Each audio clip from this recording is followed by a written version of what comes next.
रणथंभौर के बाघों पर जेनेटिक मुश्किलें बढ़ गई है। रणथंभौर में बाघों पर मंडरा रहा है जीन पूल का संकट। T84 एरोहेड की मौत के बाद अब T120 गणेश बीमार है। 7 वर्षीय बाघ गणेश के दाएं कंधे पर उभरा है बोन ट्यूमर। टूटे हुए बाहें कैनाइन से शिकार करने की क्षमता पर असर पड़ रहा है। एरोहेड का भांजा और T63 चंदा का बेटा है T120 गणेश।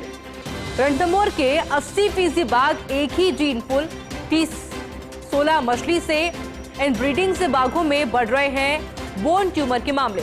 वन्यजीव विशेषज्ञ अभिषेक चौधरी ने तत्काल उपचार की जरूरत बताई है। राजस्थान के सभी रिजर्व में मछली की वंशावली हवा। विशेषज्ञों का सुझाव है कि टाइगर ट्रांसलोकेशन अब बेहद जरूरी है। मेरे साथ में एसोसिएट एडिटर निर्मल तिवारी जुड़ गए हैं। निर्मल जी, क्या कुछ ये पूरा मामला? देखिए आयुषी, लगातार अगर हम रणथंभौर की बात करें, जिस तरह से एरोहेड के ट्यूमर देखा गया था, बोन ट्यूमर, वैसी ही झलक अब T120 यानी गणेश में भी दिखाई दे रही है। और निश्चित तौर पर चिंता का विषय, जब मैंने करीब 1-1.25 महीने पहले जब खबर चलाई थी, तब भी बताया था कि उसके दाएं कंधे पर ट्यूमर नजर आ रहा है। लेकिन उस समय ये कहा गया था कि उसको ट्रैंकुलाइज किया गया था, वहीं पर उसको डार्ट लगा था, शायद डार्ट की वजह से वहां पर कोई ट्यूमर बन गया हो। लेकिन अब ये बात स्पष्ट हो चुकी है कि ट्यूमर का आकार बढ़ता जा रहा है, क्योंकि जिस तरह से आज गणेश मंदिर मार्ग पर जब T120 गणेश दिखाई दिया तो उसके ट्यूमर का आकार बढ़ा हुआ था और निश्चित तौर पर चिंता का विषय है।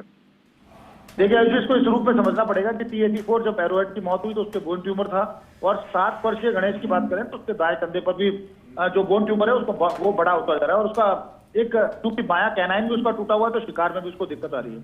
तो निश्चित तौर पर वन विभाग को इस बात पर ध्यान देना होगा, रणथंभौर की पूरी टीम को इस बात का ध्यान रखना होगा कि गणेश भी अगर एरोहेड के रास्ते पर जाएगा और बहुत छोटी उम्र में अगर चला गया तो निश्चित तौर पर बहुत बड़ा नुकसान होना होगा, क्योंकि जॉन 1 से लेकर 5 तक गणेश एक डोमिनेंट मेल के तौर पर देखा जा रहा है। लगातार जितनी भी वहां पर फीमेल है, अगर उनके हम देखते हैं कि अगर वो जो ब्रीडिंग करती हैं तो गणेश का उसमें कहीं ना कहीं योगदान देखने को मिलता है। अगर हम सीधे तौर पर इस वंशावली को दे रहे हैं तो एरोहेड का भांजा और T63 यानी चंदा का बेटा है T120 गणेश।